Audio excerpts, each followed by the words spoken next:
Muito bom dia, aqui estamos para o segundo momento da nossa aula, de uma leveza, não é? Bacana. Só estamos agregando informações, trazendo, né? Riqueza de informações para você que nos acompanha aí da sua escola. Depois eu recebo foto de aluno assistindo nossas aulas em casa pelo YouTube, que coisa maravilhosa. Professor, estou revisando alguns pontos. O senhor pode me ajudar? Aqui estou, meus queridos, né, para a manutenção da nossa causa. E qual é a nossa causa? Que você possa agregar muito conhecimento de uma maneira leve. É igual nós temos aqui no ensino médio, né? Estudar pode ser leve e ele é leve, tá bom? Então eu me esforço muito para deixar bem acessível aqui essas informações, sem esquecer, obviamente, da profundidade necessária para a manutenção do sucesso profissional de cada um dos nobres amigos. Isso nós não podemos nos desvencilhar, ok? Então, quero agradecer a última participação que nós tivemos aí, foi o do Tiago Martins, deixou ali um texto muito bacana, né, falando aí sobre os 34 anos da nossa Constituição. Ele tocou ali num ponto muito legal, que foi o 22 de setembro, né, falou da promulgação de 5 de outubro de 1988. Então, parabéns aí por essa pesquisa direcionada, e é por isso que nós vamos nos pautar a partir da aula da semana que vem. Eu vou iniciar a nossa aula respondendo a tarefa para casa, tá? Então, não esquece que lá no slide número 2 do início da nossa aula, tem lá de vermelhozinho, né? A tarefa para casa, do slide tal ao slide tal. Esse vai ser o primeiro slide que nós vamos estar iniciando a aula da semana que vem, obviamente dando continuidade, né? Dando continuidade do nossa próxima aula, né? Da nossa próxima aula, dando continuidade aí a este conhecimento. Vocês vão ver aí que nós vamos partir até para as questões fundamentais. Se falou tanto de fundamental que eu trouxe aqui para você alguns estudiosos falando sobre esse item maravilhoso que é o direito constitucional. Você está vendo que eu estou trazendo a importância do direito constitucional, mesclando com a base introdutória as noções do direito constitucional em termos de Constituição. É desassociável isso. E é de extrema necessidade termos essa visão. Então, para o professor José Afonso, tá? Para o professor José Afonso, ele defende que o direito constitucional, ele é o ramo do direito público que expõe, interpreta e sistematiza os princípios e as normas fundamentais do Estado. Então, até aqui nós estamos indo bem. Se eu pegar, né, todos esses que estão em evidência, a corrente majoritária, você vai verificar que todas elas vão trazer como ramo do direito público fundamental. Por quê? Porque ela trata diretamente da organização, não é? Da organização da sociedade, do Estado como um todo, tá? O professor Dirley da Cunha tem um conceito muito específico e analítico. Ele afirma que cabe ao direito constitucional investigar, estudar, sistematizar, tá? Olha lá, sistematizar, tá? Normas e instituições que dispõem sobre as bases e elementos, olha a palavra, fundamentais do Estado. Você consegue visualizar? Sistematizar, princípio, fundamental, Estado, norma, tá? Olha que legal, né? O que a gente ainda pode agregar? A natureza.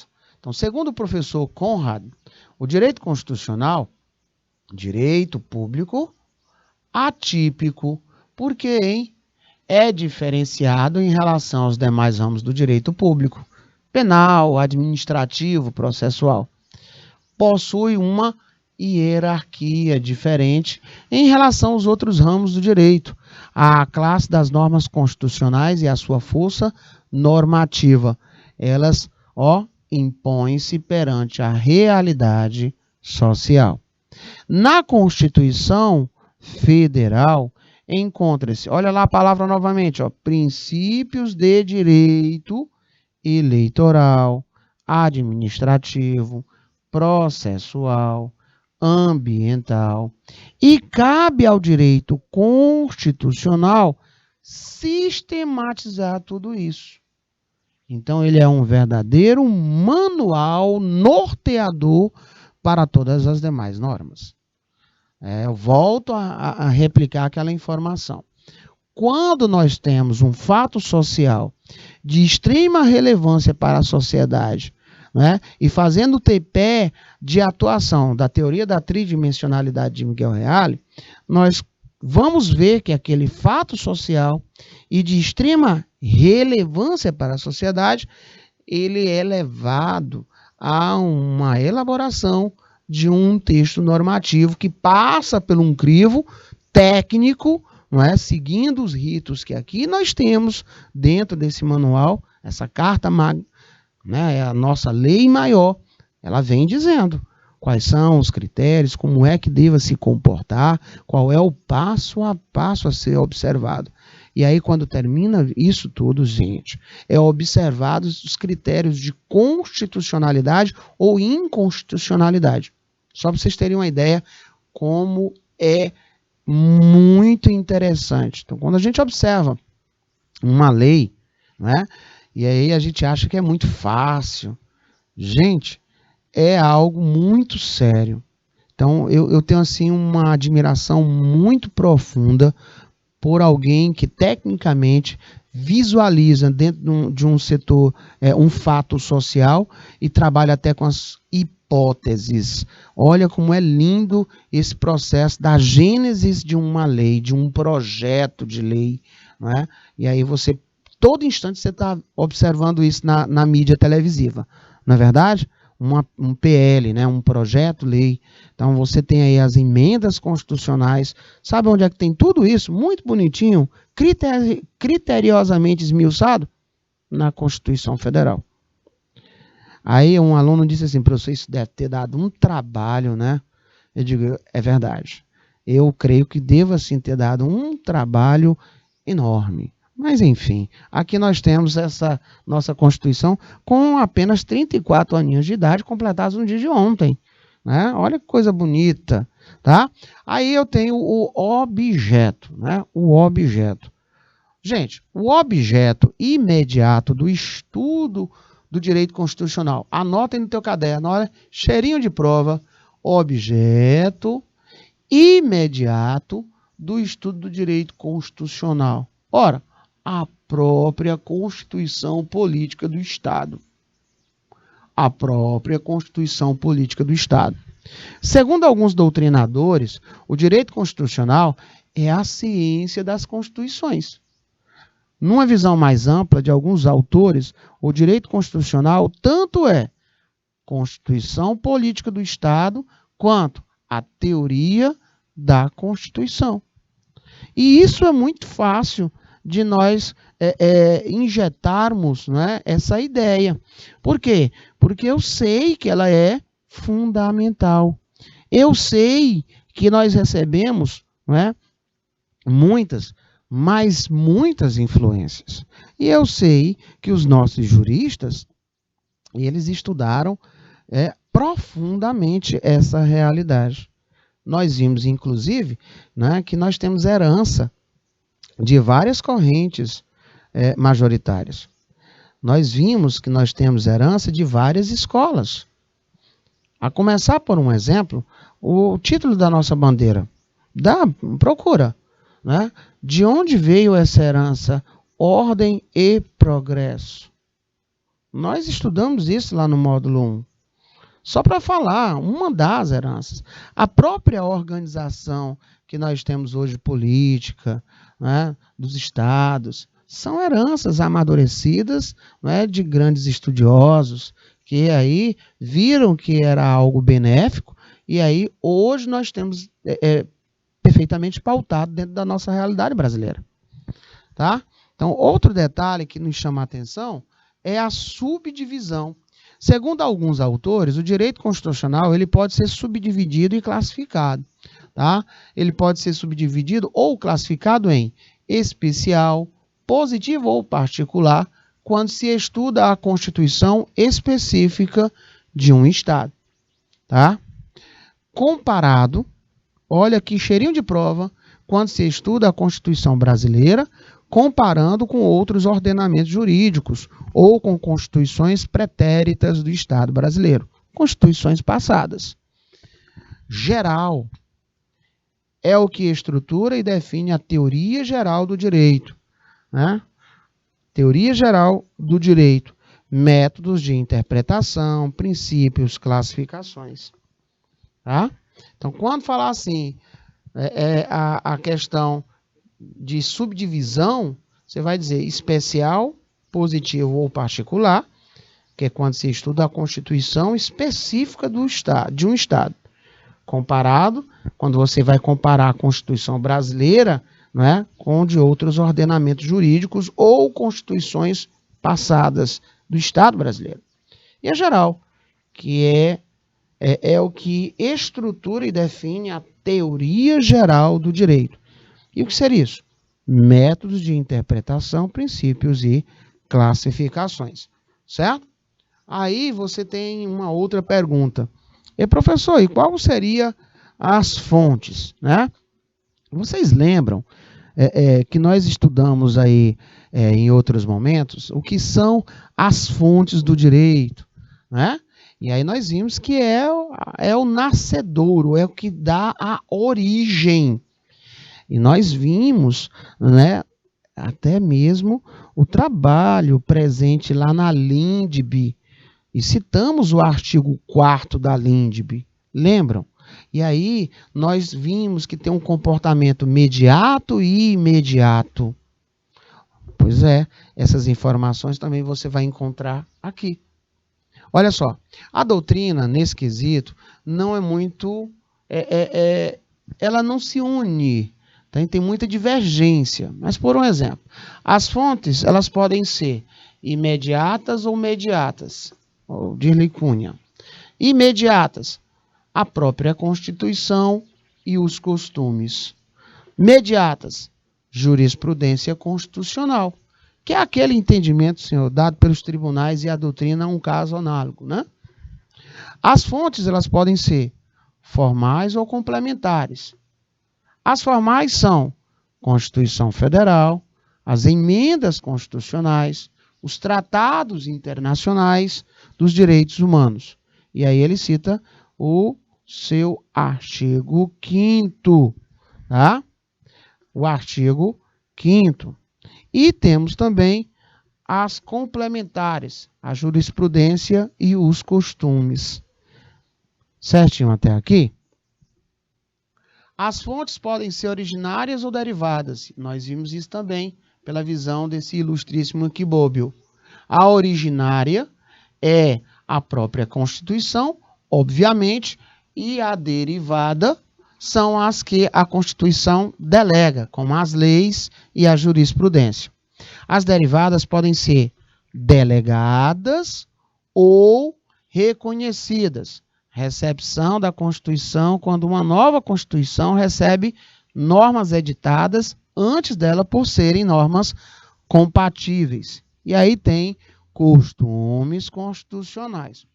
Mas não vá ficar muito, eita, que esse tanto de informação, não. Nós vamos credenciando isso só a título de curiosidade e eu vou mostrar para vocês um comportamento disso em termos de prova, tá? Nesse primeiro momento, eu quero apenas que vocês relembrem algumas das fontes que nós estudamos. Lembram disso? Nós lembramos aí o costume, nós lembramos a questão de analogia. Vocês lembram? Lá no direito, na introdução ao estudo do direito. E nós vimos também, né? Nós vimos também isso ontem, lá no direito civil. Esses conceitos introdutórios, gente, são importantíssimos, tá? Então, conceito que eu vou ter nesse sentido sociológico. Então, vamos lá. Valendo-se do sentido sociológico, Ferdinand Lassalle, aprendam esse nome, que es una constitución, né? Que es una constitución. Que es una, tá, ó. Que es una constitución. Defendeu que uma constituição somente deveria ser legítima se representasse o efetivo poder social, refletindo as forças sociais que constituem o poder. Caso isso não ocorresse, ela seria ilegítima, caracterizando-se como uma simples folha de papel. A Constituição, segundo a conceituação de La Salle, seria, então, a somatória dos fatores reais do poder dentro de uma sociedade. Essa parte de verde que eu coloquei aí destacada, isso vocês têm que estar lembrando. Isso é cara de prova. Ele coloca citações e vão atribuir a estes grandes estudiosos. Certinho? Vamos um pouquinho adiante. Vamos lá. Na lição de Coles, né, sentido político, tá, encontramos o sentido político que distingue constituição de lei constitucional. Ele fala que Constituição, conforme pondera José Afonso da Silva, ao apresentar o pensamento desse cidadão, core, né, só se refere à decisão política fundamental, ou seja, estrutura e órgãos do Estado, direitos individuais, vida democrática e assim por diante. As leis constitucionais seriam os demais dispositivos inseridos no texto do documento constitucional, mas não contém matéria de decisão política fundamental. Em razão de ser a Constituição produto de uma certa decisão política, ela seria, nesse sentido, a decisão política do titular do poder constituinte. Tá? Aí isso é lindo, né? Lá na história, você vai observando o avanço, né? Os movimentos que tivemos nesse país até chegar aos dias de hoje. Você tem tudo isso muito bem diagnosticado e eu acho bacana você estar podendo voltar um pouco à história. Então, sentido material e formal. Constituição também pode ser definida tomando-se o sentido material e formal. Critério este que se aproxima da classificação proposta por Carl Smith. Do ponto de vista material, olha aqui, eu deixei em destaque, tá? O que vai importar para definirmos se uma norma tem caráter constitucional ou não, será o seu conteúdo, pouco importando a forma pela qual foi aquela norma introduzida no ordenamento. Assim, constitucionalmente, será aquela norma que defina e trate das regras estruturais da sociedade, de seus alicerces fundamentais, formas de Estado, governo, os órgãos e etc. Então, trata-se do que o Carl Smith chamou de Constituição. E nós temos aqui um legado, né? Nós temos essa visão muito presente nos dias de hoje. Então, ó, sentido jurídico.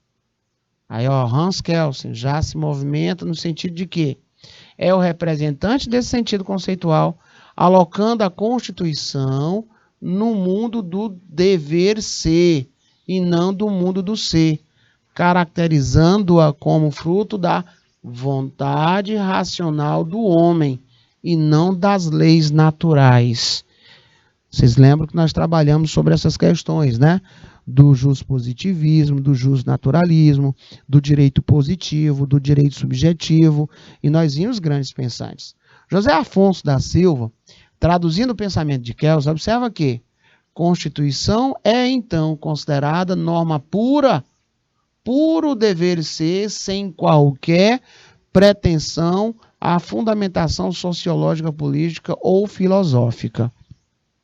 Tal concepção de Kelsen toma a palavra Constituição em dois sentidos: lógico-jurídico tá? E o jurídico positivo.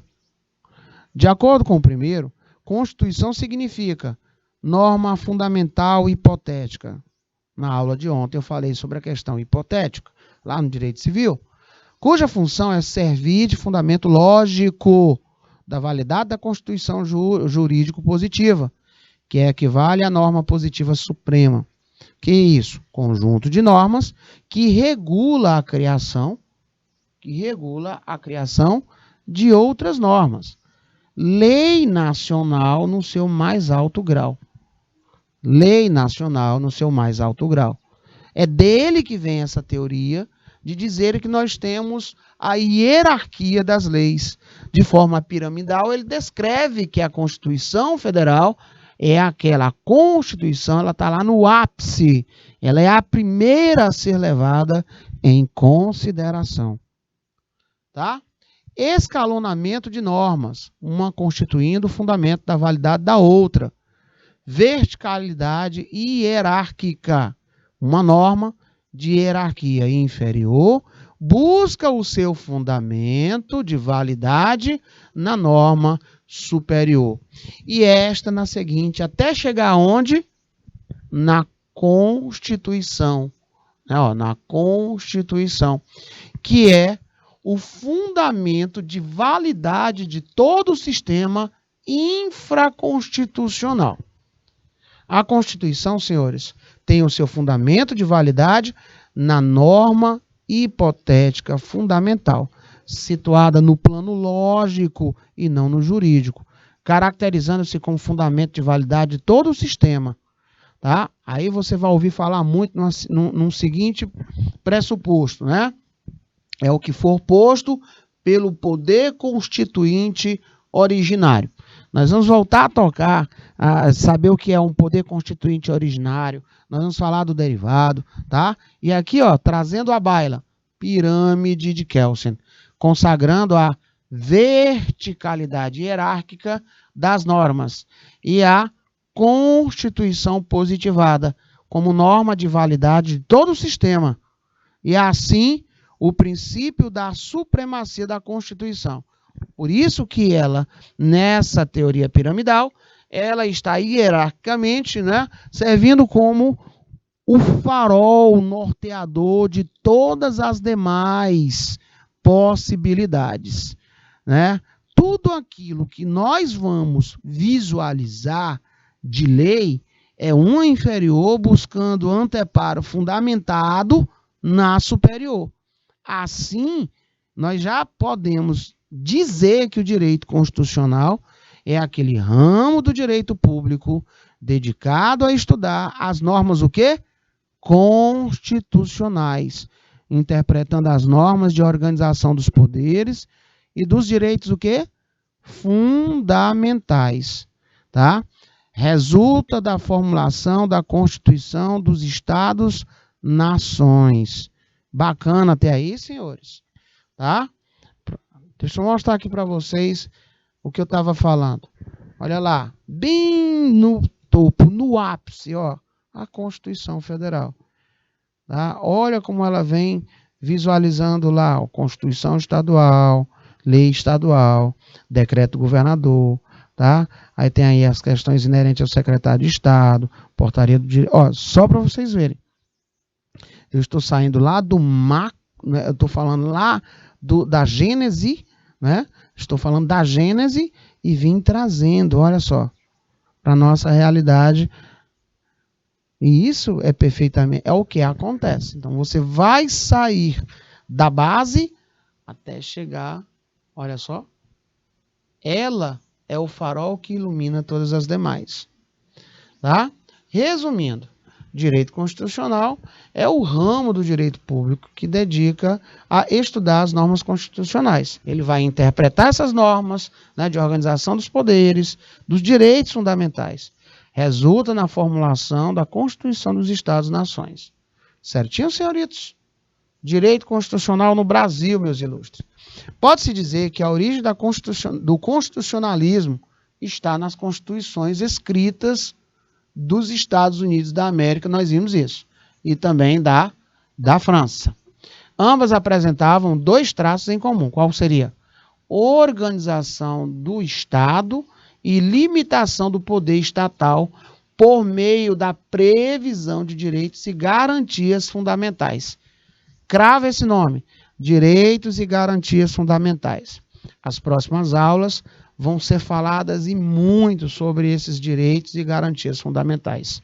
Segundo Guilherme Pena de Moraes, na sua obra Curso de Direito Constitucional, constitucionalismo pode ser entendido como reivindicação da Constituição escrita, evolução histórico-constitucional do Estado, ou mesmo função e posição da Constituição em sociedades diferentes.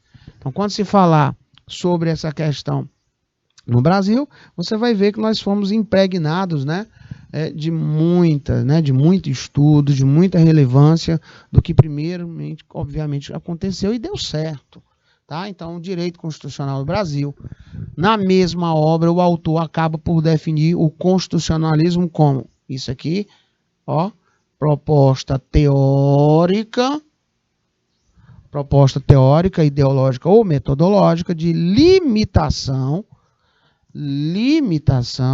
dos poderes do governo nas mãos dos governados, de modo a resguardá-los do arbítrio.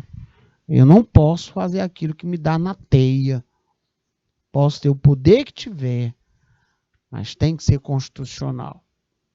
Certo? Pode-se dizer que a história do Brasil e do direito constitucional ela é marcada por rupturas, uma vez que se alterna entre governos democráticos e ditaduras. Abaixo nós vamos compartilhando aqui com vocês algumas coisas. Esse artigo é muito bacana, gente, muito grande. Eu tirei aqui itens que são interessantes. Então, anos 1800, primeiras constituições. O constitucionalismo luso-brasileiro durou de 1808 a 1824, com a promulgação da Constituição Política do Império do Brasil. A Constituição de 1824 foi outorgada por quem? Por Pedrinho, e possuía uma ideologia liberal. Acabou por definir o Estado como uma monarquia parlamentar hereditária. Vamos mais adiante. A Carta Maior de 1824 organizou os poderes em 4. Aí nós temos, lá de 1824, poder legislativo, executivo, judiciário e moderador, o qual basicamente determinava toda a organização política. Devido à influência, olha lá, do positivismo e do evolucionismo, a ideia republicana começou a se difundir. A transformação da economia e da abolição da escravatura fizeram com que o imperador fosse perdendo força. E assim, a república foi proclamada. Com ela, foi promulgada a Constituição Republicana dos Estados Unidos do Brasil de 1891. Nós tínhamos esse nome lindo aí, né? Constituição Republicana dos Estados Unidos do Brasil de 1891. Foi o período conhecido pela política do café com leite. Lembram disso? A nova Constituição foi feita por quem? Comissão dos 5 e inspirada pelas constituições da onde? Da Argentina e da América e norte-americana de 1787. E consagrou, gente, a autonomia dos estados e municípios. Ele extinguiu o poder moderador, instituiu o habeas corpus, que vocês vão ver que é uma pílula constitucional. O sufrágio ainda não era universal, mas surgiu o Estado laico. Então aqui, você vai deixar marcado aí, que extinguiu o poder moderador, instituiu-se habeas corpus, o sufrágio ainda não é, o sufrágio ainda não era universal, mas surgiu o Estado laico. Certinho?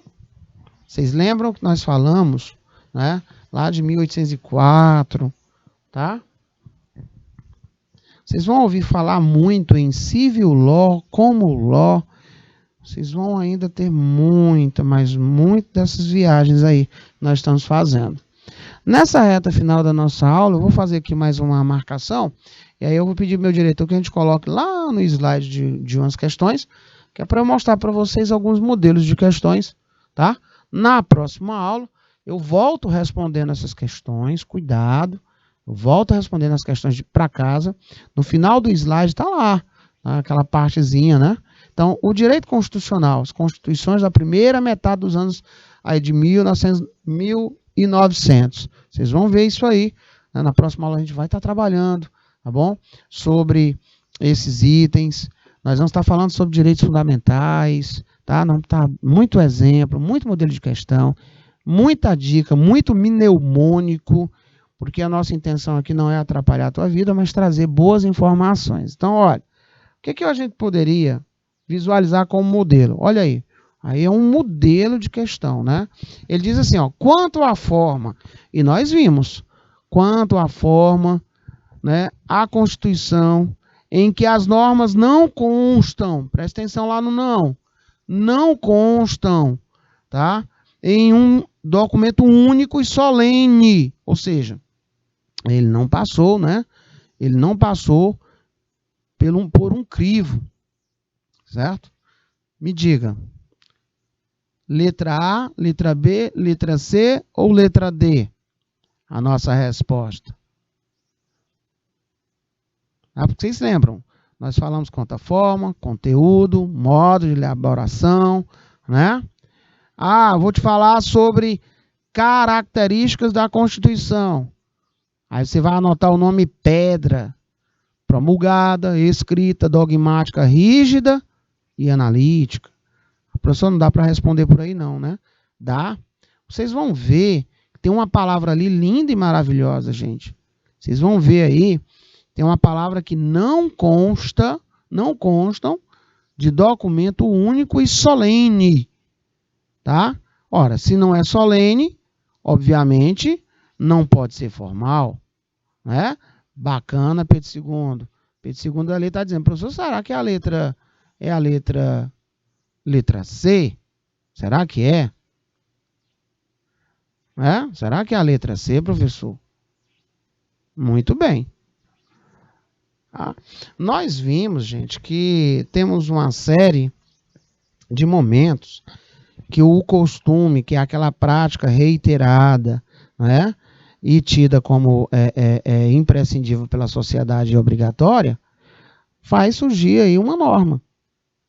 E aí eu citei na ocasião para vocês aí alguns exemplos. E chamamos aí de consuetudinário, lá naquele período lá, né? Lembram? Pois aqui também nós vamos ver, tá? E aqui é chamado de costumeira. Bacana. Costumeira, né? Nós temos a costumeira. Olha aqui, ó. Uma outra questãozinha aqui, ó. Quanto ao conteúdo, anota aí, ó. A Constituição que regula a estrutura do Estado e a organização de seus órgãos, sendo que as suas regras podem ou não estar dentro do corpo da Carta Magna, denomina-se, olha lá, ó, pelo conteúdo, tá, que regula a sua estrutura, material ou substancial. E aqui eu coloquei para vocês o seguinte, a Constituição material ou substancial, ela é o conjunto de regras materialmente constitucionais que regula a estrutura do Estado, a organização de seus órgãos e os direitos fundamentais. Novamente, ó, direitos fundamentais. Tais regras podem ou não estar no próprio corpo da Constituição. Então, galerinha, anota mais essa daí, ó. Quanto ao conteúdo, né? Material ou substancial. A que vocês responderam agora há pouco comigo. Quanto à forma, tá? A Constituição em que as normas elas não constam de um documento único e solene. Aí Pedro II respondeu, costumeira. Perfeito. Vamos tentar novamente?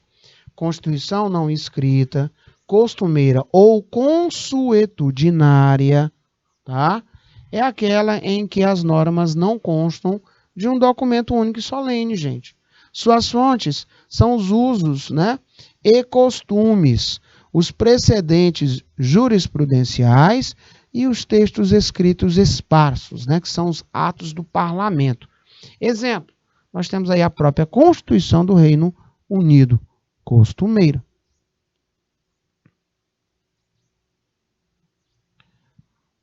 Cuidado que aí ele vai pedir a incorreta. Vamos pesquisar? E aí eu vou pedir ao meu ilustre diretor que deixe 2 minutinhos na tela, por gentileza.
Olha. Eu falei para vocês o quê? Nós tivemos uma que nós temos que tomar muita atenção. Disse assim, olha, cuidado. Fala muito de garantias fundamentais. Eu disse assim, nós vamos ouvir falar muito nas próximas aulas, né?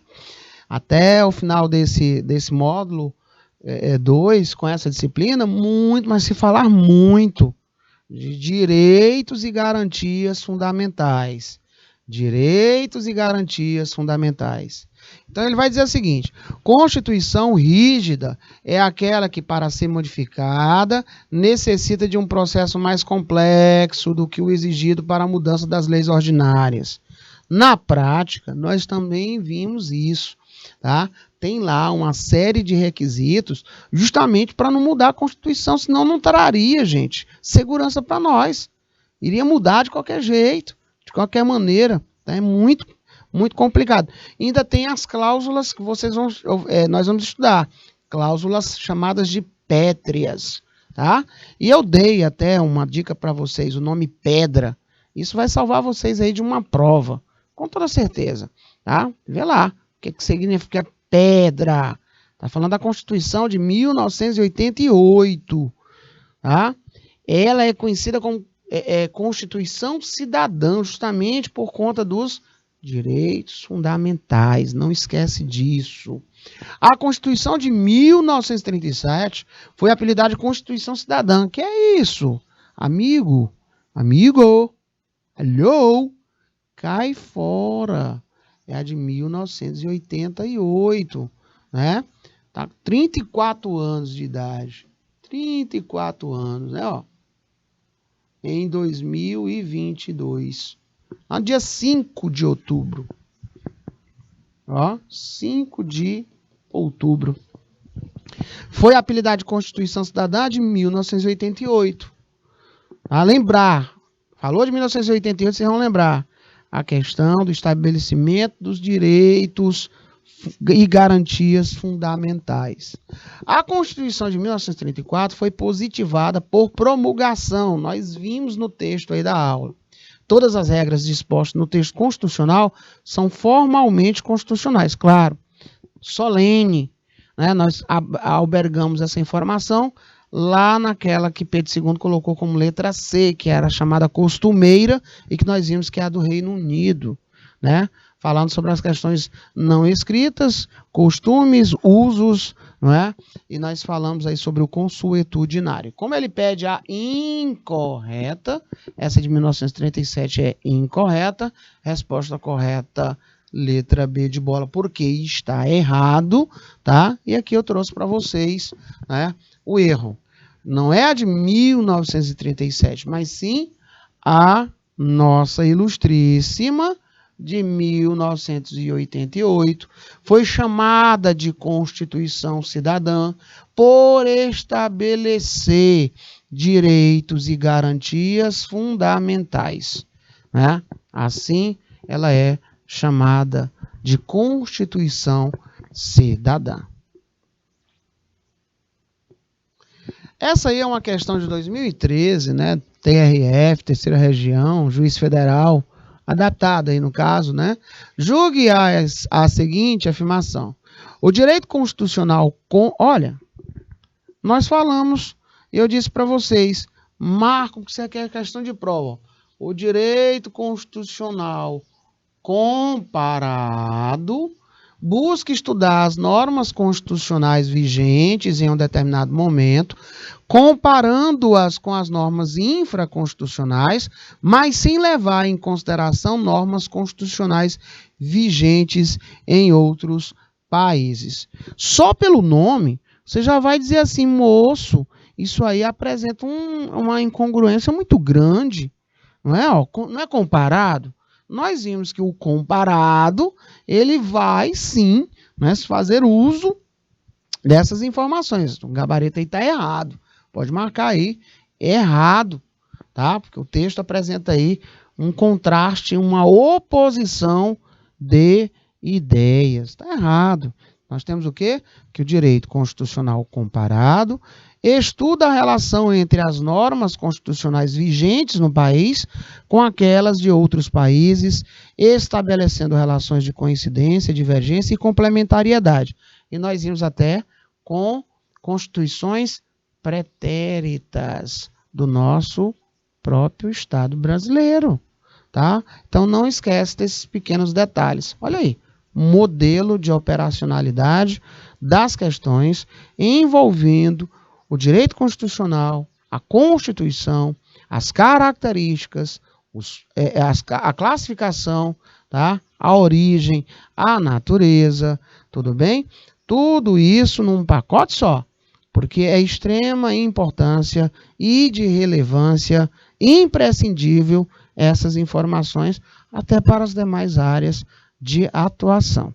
Tá bom, gente? Então, na próxima aula, eu vou voltar com a resolução da tarefa que ficou aí para casa, tá? Estude muito bem, item a item desse slide, vai ter aí, com certeza, muitos outros exemplos e nós vamos nos divertir com muitas informações que nos serão sempre úteis no dia de hoje e em nossa vida futura. O meu muito obrigado e te espero para o nosso próximo encontro.